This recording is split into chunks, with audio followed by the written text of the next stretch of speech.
The United States did not begin as a military superpower. It began as a financial experiment. Most people believe America was built through war and revolution, but its true foundation was debt and credit. The mystery hidden beneath its birth is simple. Who financed a nation that didn't yet exist? To understand how a group of colonies became an empire, we must follow the money. And when you trace that money, the story becomes far more complex than schoolbooks suggest. Before the United States was a country, it was a risky investment with uncertain returns. 13 colonies with no navy, weak militia, internal disputes, and no taxation authority whatsoever. The British controlled trade, currency, and international credit, meaning economic dependence, was unavoidable. But pressure was building, resentment growing, and taxation without representation lit the fuse. The American Revolution was not just ideological resistance, it was a tax and currency rebellion.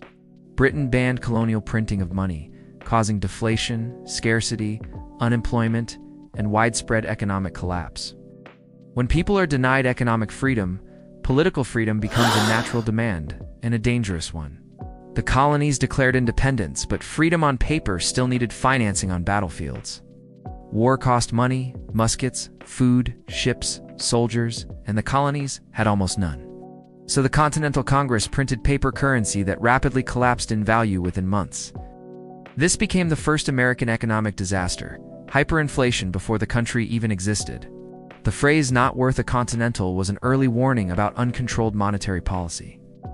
With domestic money worthless, the revolution needed international backing, especially European financial support. Enter France, Spain, and Dutch lenders, motivated by weakening the British Empire, not charity. Loans were secured at high interest, based on uncertain future taxes from a country unborn. In essence, America mortgaged its future to pay for independence in the present. Victory was achieved, but victory came chained to enormous foreign debt, a ticking burden. The post-war economy was chaotic. States printed competing currencies. Inflation soared, confidence collapsed.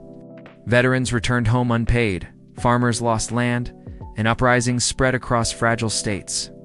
The Confederation government lacked power to tax, making debt repayment nearly impossible.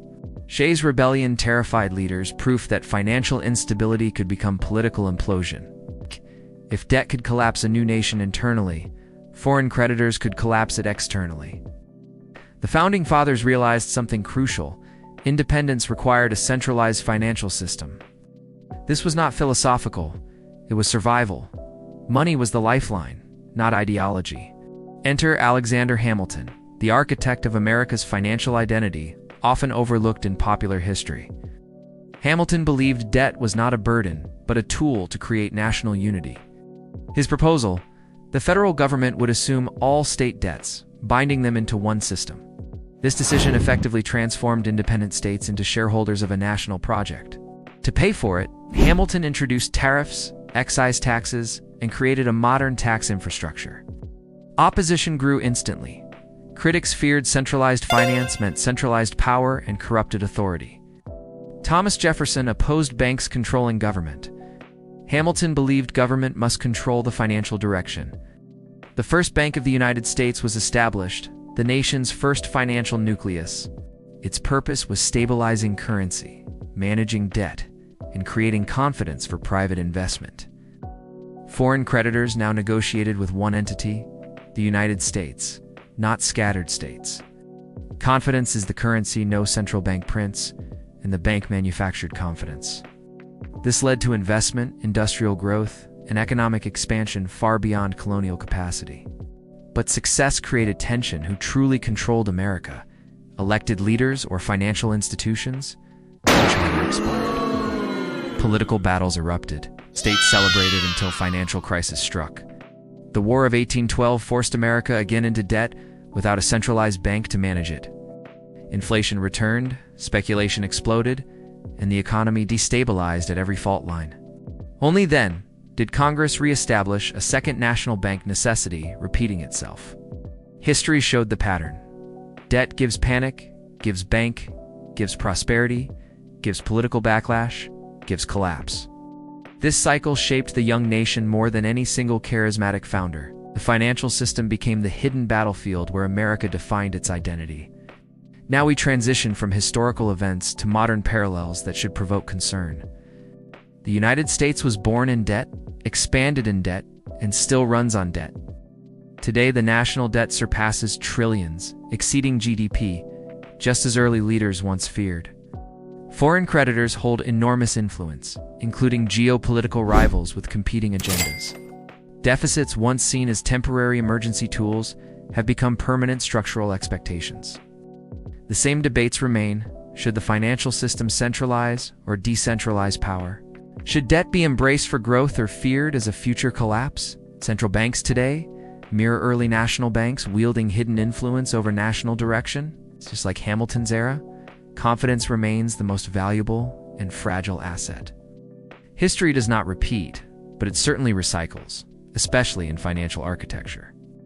3 takeaways emerge from the financial origins of the United States story. First, nations are not built solely through war or words, but through credit and debt. Second, financial systems appear boring until they collapse. Then they redefine civilizations. Third, debt is neither inherently good nor evil, but inescapable when managed through confidence. The warning is clear: the real threat is not debt itself, but losing control of it. America was born leveraging debt strategically, but strategy must evolve with changing global dynamics. When empires fall, it is rarely armies that deliver the final blow. It is balance sheets.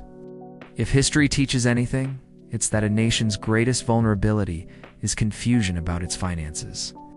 The story of America's financial beginning is not just history, it is a mirror. And the reflection grows sharper in every economic crisis the country faces today. So ask yourself, who truly finances America now, and what strings are attached tomorrow? If you're interested in how modern financial power shapes global politics, subscribe for more investigations. Because understanding money is understanding history, and understanding history is preparing for the future. This is not just a story about the past, it is a warning for the present. The United States was born through financial decisions, and its fate may depend on them again.